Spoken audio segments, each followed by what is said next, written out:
her mother always said. And Charlotte knew why. The lens of the eye hardened over time and made it difficult to focus, something Charlotte learned after she crawled into a rabbit hole. That's what her dad called it when she got swept up researching useless information online. "You've crawled into your rabbit hole again," he would say. Charlotte sipped her soda. She stared at the waiting room sign and thought, if you unshuffle and rearrange some of the letters of waiting room, you get migration, which is kind of the opposite of waiting. It was a good word scramble, all things considered, because her father loved birds. He'd joined a birding club after he retired from teaching art history at Swarthmore College last year. Sometimes he veered off the sidewalk when he walked because he was too busy looking up. If there weren't any birds, he'd look at leaves instead. "Look at the shape of this one, Charlotte," he would say, a leaf in the center of his palm. "See how the lines branch off here? And see the fringe on the outside? Beautiful, isn't it? Art." And Charlotte would nod because she just wanted to get wherever they were going. Flip, flip, flip. The sound of her mother with the magazine crawled under Charlotte's skin.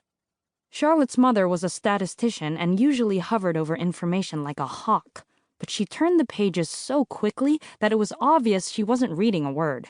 She just needed to be busy. "Did you tell Bridget what happened?"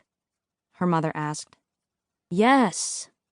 Bridget was her best friend. Of course she'd told her. Charlotte slid down in her chair and stared at a discarded straw on the floor.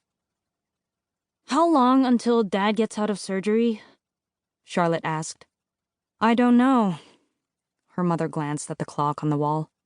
"Soon, I hope." Charlotte was prepared for anything. Last year, when her father got a stent in his heart, she went down a rabbit hole and spent 2 hours watching open-heart surgeries and transplants. She knew what was happening with her dad at this very moment. He was hooked up to a heart-lung bypass machine. They'd probably already stopped his heart so they could operate on it. Charlotte finished her soda in big gulps and went to the bathroom. Anything to get away from the flip, flip, flip. "Did you wash your hands?" her mother asked when she got back. "There are a million germs floating around hospitals." Charlotte didn't answer. She secretly rolled her eyes instead, as if she didn't know about Acinetobacter baumannii, a bacteria that teemed on bed rails, supply carts, and floors. As if she didn't know that this species of bacteria could survive for long periods of time and was found in nearly half of all hospital rooms. As if she wasn't aware that it was an opportunistic parasite that preyed on people with weakened immune systems. "Will we be able to see him when he's in recovery?" Charlotte asked. "If all goes well. The doctor said you have to be at least 12 to visit recovery in ICU. You lucked out." Charlotte looked for the straw again, but it wasn't there. Did someone pick it up while she was in the restroom? She focused on the carpet instead. "Did you know starfish have hearts too?" she said. "A human heart can beat 100 times a minute, but a starfish's heart only beats 6 times. Her mother paused. "I didn't know that. About starfish, I mean. They're technically called sea stars, but everyone calls them starfish.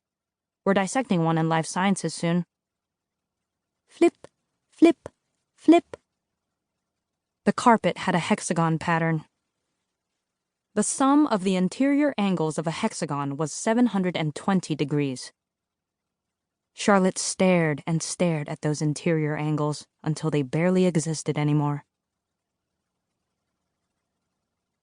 Life According to Ben, Part 1. 11-year-old Benjamin Boxer had played approximately 400 games of online Scrabble since getting his new phone 3 months earlier.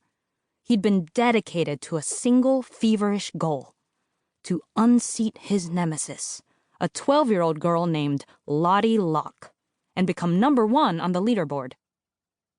He and Lottie met on an online Scrabble message board specifically sanctioned for elementary school students.